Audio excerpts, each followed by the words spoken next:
5thRowCenter.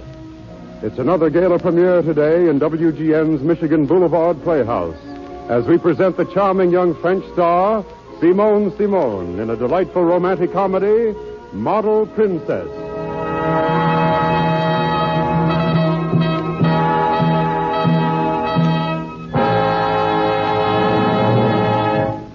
Miss Simone has not only won international fame as a screen actress, but she is also appearing at present in a delightful new musical comedy, 3 After 3, now playing at the Erlanger Theater in Chicago. It's a sellout house here in the studio again today, but the best seats in the theater are always yours in 5thRowCenter.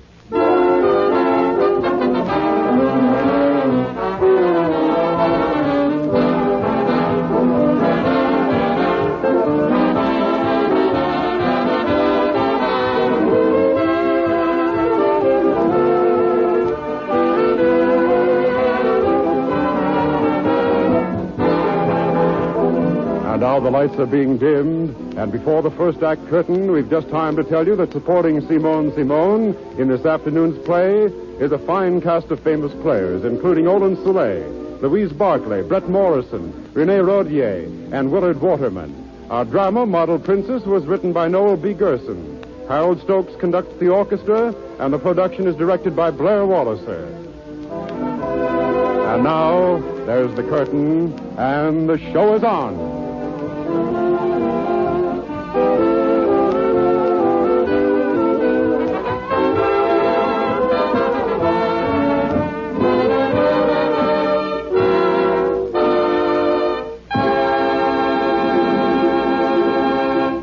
Our first scene takes place in the busy newsroom of a metropolitan newspaper in a great American seaport. The city editor is speaking. Marley. Joe Marley. Yeah. Joe, come here. What? I got a peach of a story for you. Another debutante drinking champagne out of whatever debutantes drink champagne out of. No. This is a real story. Look, take a photographer down with you and go to the docks where the President Van Buren is docking. His Highness, the famous Prince Paul, is on board with his new bride. She's a French gal, apparently. We don't know much about it. In fact, I didn't even know the prince was married, so it sounds like it ought to be a good yarn. Do either of them speak English, or do I use sign language? You find that out for yourself. Okay, sunshine. I wish I was back at police court. We could always get a story out of the judge. And maybe a free lunch, too.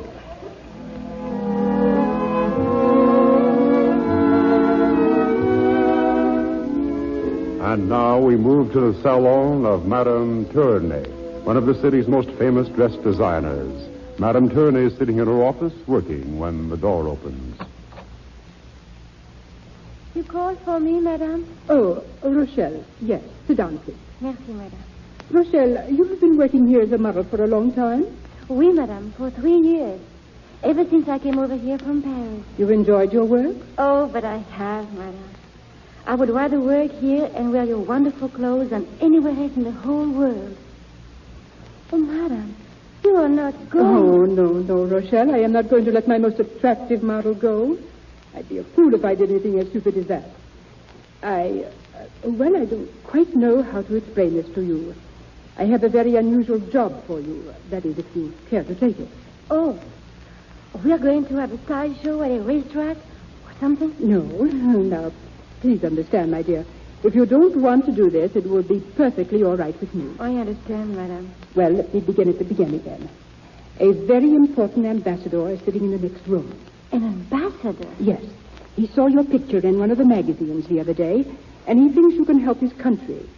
Prince Paul, who is the heir to the throne, is arriving here today on a goodwill trip.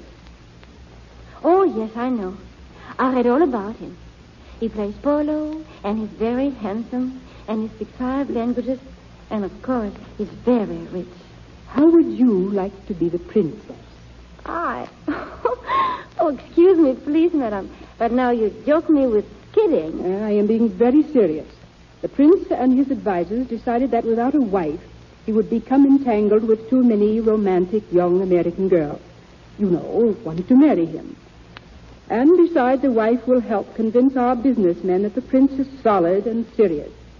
You are young and charming, and you are beautiful. And, of course, you can wear clothes, or you would not be here at Madame Tournay's. They have already announced that the princess is with Paul. But it is not so. There is no one. And that is why they come to you. The ambassador will pay you $10,000 if you will pretend to be the princess for a few weeks. They will take you out to the ship in a special cutter, and you will start at once. Do you want to do it? Oh, but I cannot. To be alone with a man. Oh, what will my friends think of? Oh, there is nothing to fear. You will be quite safe. Prince Paul is a gentleman, and this is a business agreement. Oh, but everyone will know it was I. Not at all. We will change your makeup, your hairstyle, your whole appearance. People who have seen your picture in the fashion magazines won't recognize you. And neither will your friends. You will be a new person, the Princess Bébé. I, Rochelle Gaby, a princess? Oui, Your Highness. No, Your Highness. Oh, yes, Madame, I will do it. Where is that ambassador? Your princess is coming, Prince Charming.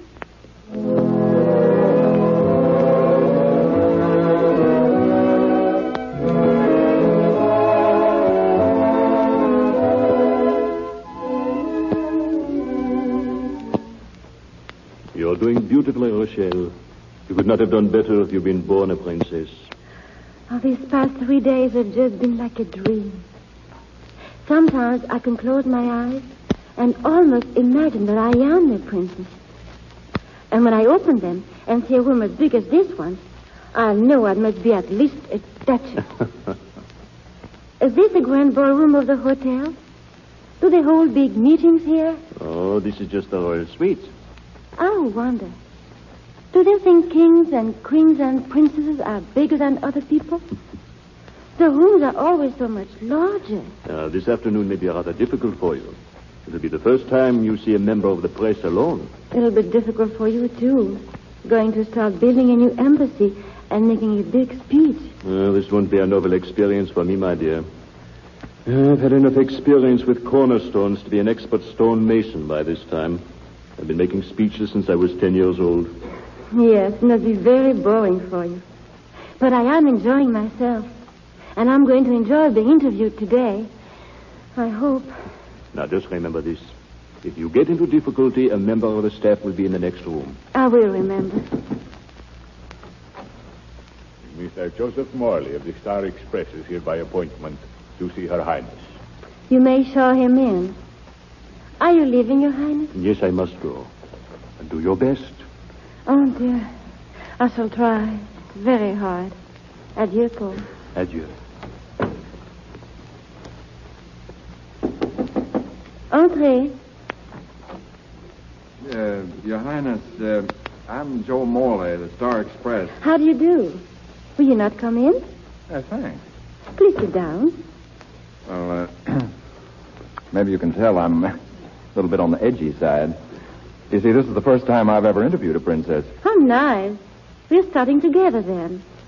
This is the first time I have been interviewed alone by a newspaper reporter. It is? Yes. I mean, you see, the first time in your country. Oh. Didn't quite get you there for a minute. Well, then, shall we begin? Mm-hmm. Have you been a reporter very long? Well, almost 5 years now. Do you enjoy your work? Yeah, pretty well. But I'd like to get away from this sort of stuff. You know, I don't like to pry into other people's lives. Or what would you like to do? Well, I own some property up in Vermont. I'd like to go up there and live. Oh, it's wonderful up there in the winter. Everything, as far as you can see, is all still, white, and sparkling. It's cold outside and warm inside and crisp everywhere. That sounds enchanting. Yeah. Yeah, but that's the whole trouble. It's too good. I'll never get there. Well, why not? Well, I can't go up alone. I'm not married. I don't even know any girl who'd want to bury herself up in the Vermont hills with me. I should think any girl would love living that kind of a life. You do? Of course I do. Well, why can't you find the right girl? You tell me, sister. I beg your pardon, Your Highness. Oh, that's all right. Oh, really, I'm terribly sorry. Well, don't apologize. I'm okay with that crack. Hey, wait a minute. What kind of an interview is this, anyway? You're asking me all the questions. Now then, what about you? Oh, there's nothing very remarkable about me. I was born in Paris, And I lived there most of my life, and here I am. You're being rather modest. No, that's all there is to me. Yeah, well, that isn't every girl who marries a prince and will someday be a queen. Not every girl wants to be a princess or a queen. No? What do they want? Maybe they would like to live on a farm in Vermont. Uh-huh. Okay, kid me if you want to, but I'm going to use that in my story anyway. Princess would prefer life on simple farm. Now, you are kidding me. No, not a chance. Tell me, Princess, you don't mind my getting personal. How'd you happen to fall for his nibs? I mean, Prince Paul. The prince is... Oh, I'm sorry, doggone, there I go pulling another boner. Please forgive me. I imagine it's pretty hard for a girl not to fall in love with a man as good-looking as Prince Paul. There's nothing to forgive. Well, I've taken up enough of your time, Princess. Thanks for the interview and for everything. It's really been swell. Perhaps we shall meet again. No, not much chance. We live in different worlds, Princess. Perhaps they're not as far apart as you think. The life of a princess is not very different from that of a close mother. Yeah. Well, that's a neat way of putting it, anyway. Well, so long. Why don't you come to dinner with us? Me? Why not? Well, why not? Meet us here at 8 o'clock. Well, won't his nibs, won't the prince be sore? Oh, I don't think so. He's very wide-minded. At 8. At 8.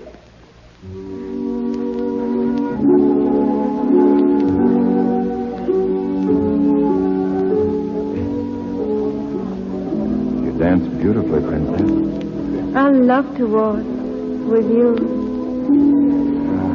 It's been a wonderful evening, Your Highness. Oh, please don't call me that. Why don't you just call me Rochelle? I thought your name was Baby. Oh, yes. Oh, well, my friends all call me Rochelle. Oh. Am I a friend? I hope so. Doggone, you know, I wish you weren't a princess. Married to a prince. Why do you wish something like that? Well, it puts limitations on friendship. You mean you would like me better, maybe if I were a shop girl, or an airplane stewardess, or a model? Maybe you speak with an accent, Rochelle, but you sure do get the drift. We danced together as though we had done it always. Let's keep right on dancing. The music has stopped. So it has. Funny, I wonder why they stopped in the middle of... Hey, look, what's happening? It's a fire. Oh, hey, this isn't so good. Look at those flames. Come on. Hey, this is a stampede. Are you all right, Rochelle? Well, hang on to me. I'll get you out of here. Oh! What's the matter? Oh, my ankle. Oh. Can't you walk? Oh, please, you go. No, not a chance. If we get out of this inferno, we'll get out together. Here, put your arms around my neck now. Up you go. All right, hang on, kid. Here we go.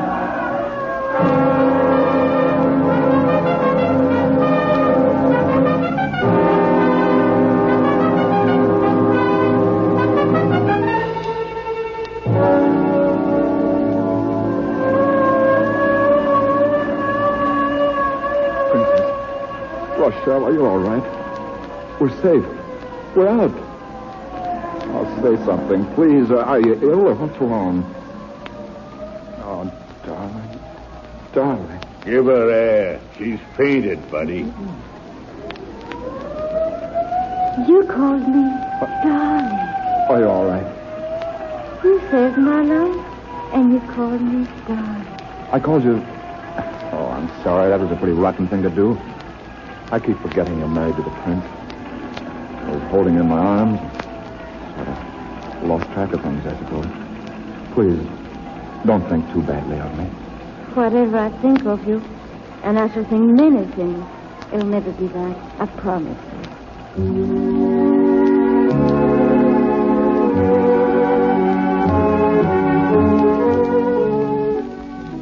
Our scene again changes. It is 2 days later.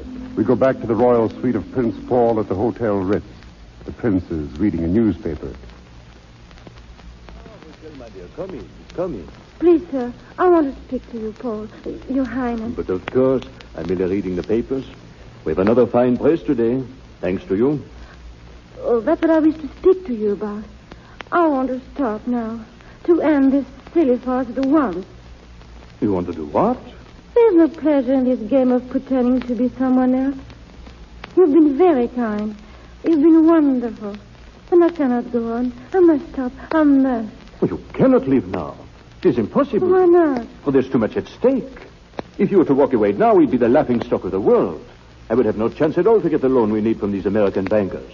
And thousands of men and women and children will go hungry, all because you have suddenly found this position distasteful to you. How can I go on? Pretending to be your wife When you're in love with that newspaper reporter? Yes. I'm terribly sorry, my dear. But you must try to understand my position, too. More than personal interest is at stake. The issue transcends personalities. I understand. But what am I to do? Oh, please tell me and help me. Simply be a little patient.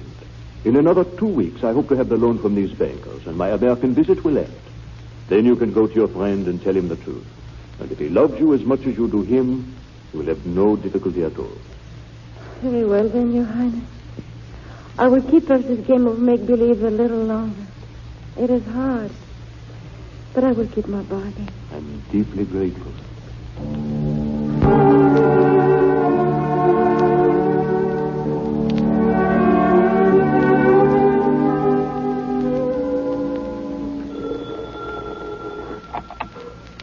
Hello? Hello? Huh? Yeah, this is Joe Morley. Yes, I tell you it is. Hey, who in blazes is calling me at 4 a.m. to find out if I'm me? I don't care if you got a story for me. I'm sleepy. Huh? What's that? About the princess? What do you mean? What? Say, look, if you're trying to pull a gag, so help me, Yeah, all right. All right, I'll be over in the morning.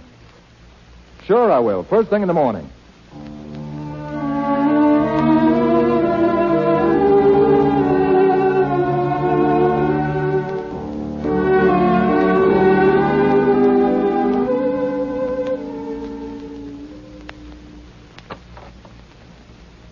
How do you do?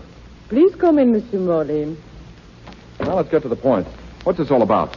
Monsieur Morley, I am the Princess Bébé. Oh, really? You are the Princess Bébé. You may jeer if you like, but I have ample proof. Here, look at these papers before we continue this discussion any further. Well,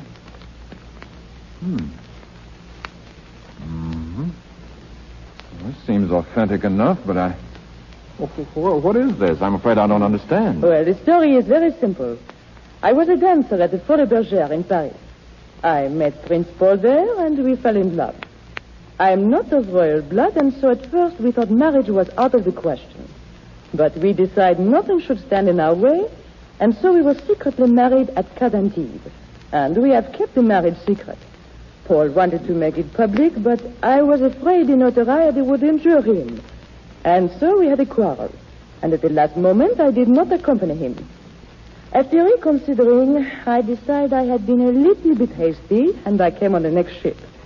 Because of the war, I did not arrive here until yesterday. And then I discovered that a little Parisian imposter was calling herself Princess Bébé and has been appearing everywhere with my husband. An imposter? You, Princess... You know, this is a little hard to get all in one swallow. Let me continue, please. You have written many stories in your paper about this artificial princess. So I want you to know the truth. Here are some of my pictures. Now you can print the truth in your newspaper. Yeah. So she isn't even married to him. Yeah, now I can print the truth all right. Joe Morley, the world's #1 sap. Yeah, that'll make a great story.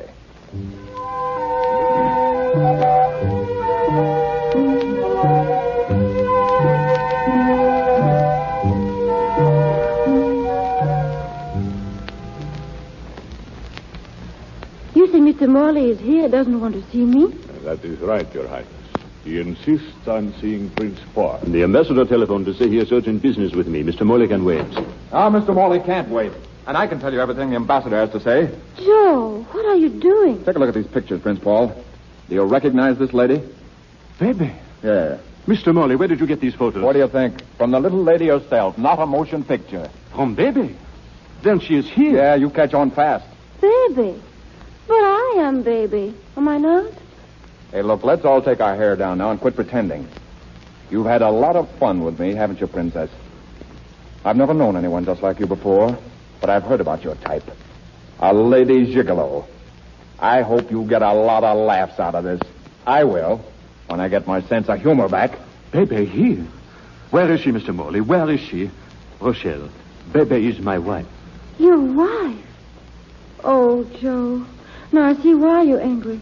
But I knew nothing, Joe. Oh, please listen to me. I didn't make a fool of you. Honestly, I didn't. Well, you tried hard enough. Oh, don't do this to me, Joe.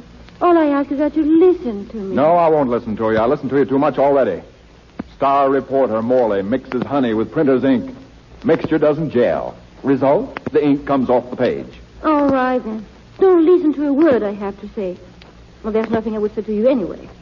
You're mean and contemptible and unfair and suspicious and vulgar and horrible and prejudiced and hateful and terrible and nasty. And super nasty. I don't know why I ever liked you. I didn't. I never did like you. I hate you.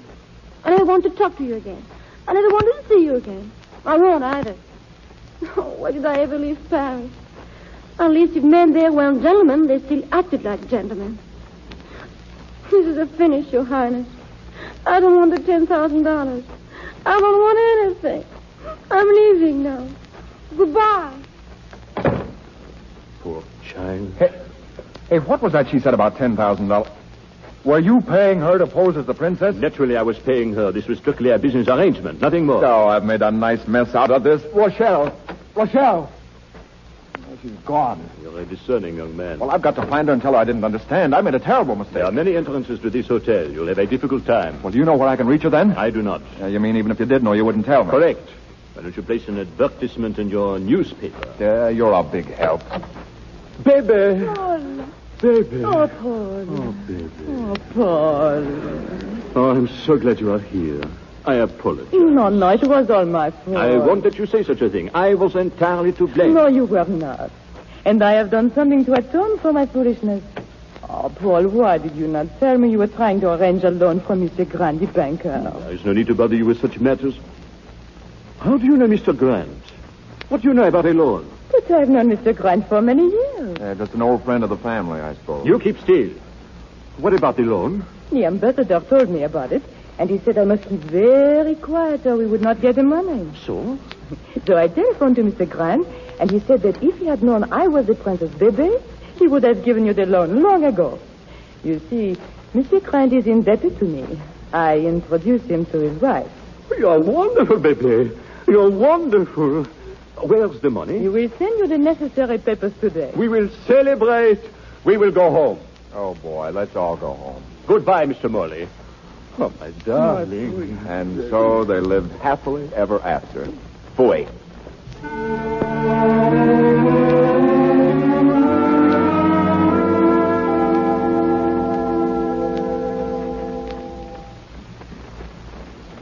You're so good to take me back, Madame Tony.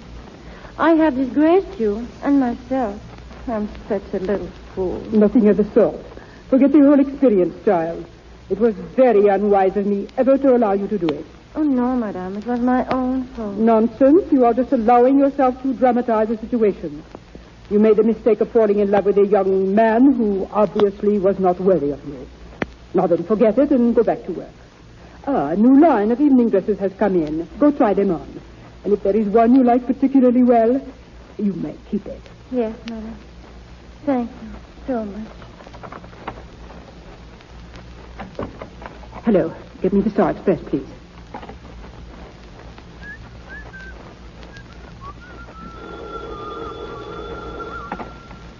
Hello? I want to speak to Mr. Morley, please. Yes, he's one of your reporters. Yes, please. Hello? Hello, Mr. Morley? Mr. Morley, this is Madame Turney of 3rd Street. I wondered if you might drop over here to see me. No, on personal business. Any time this afternoon, Mr. Morley. Thanks so much.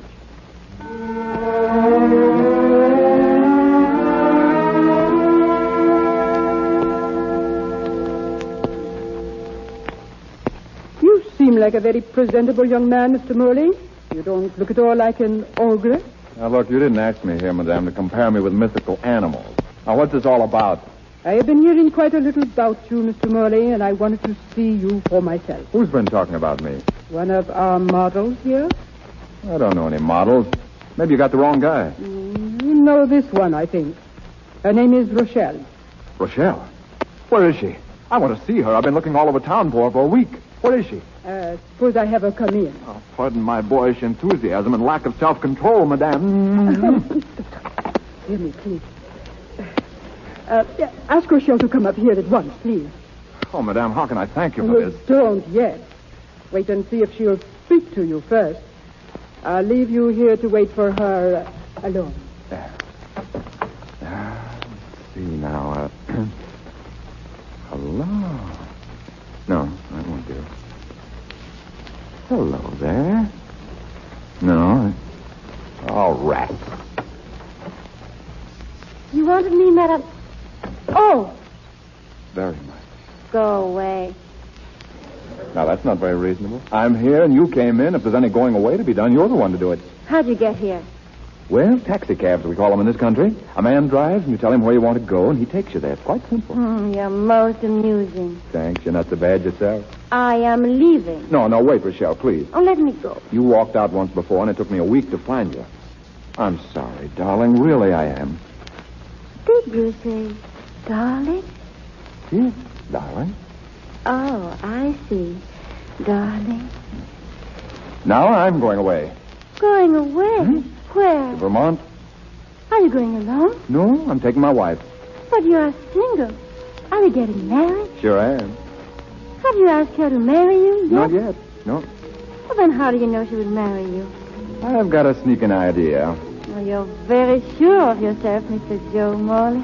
I'll say I am. Why, I'm offering her the life of a princess. Then I am sure she will answer yes.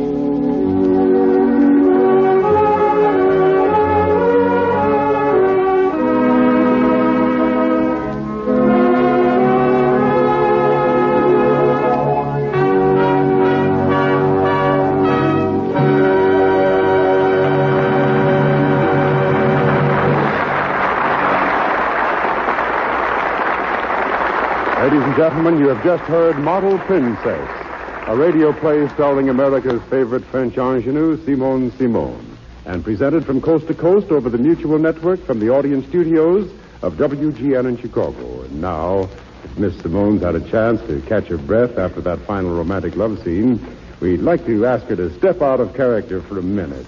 I think our audience will agree that Miss Simone gave a very beautiful performance this afternoon. Miss Simone.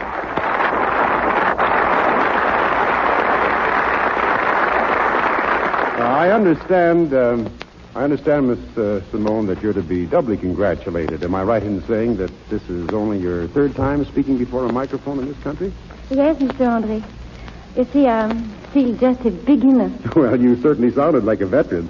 How do you like radio acting, Miss Simone? Oh, I think any kind of acting is fun. On the stage, in the movies, on the radio. I love it. Tell us, is this your first visit to Chicago? Yes, it is.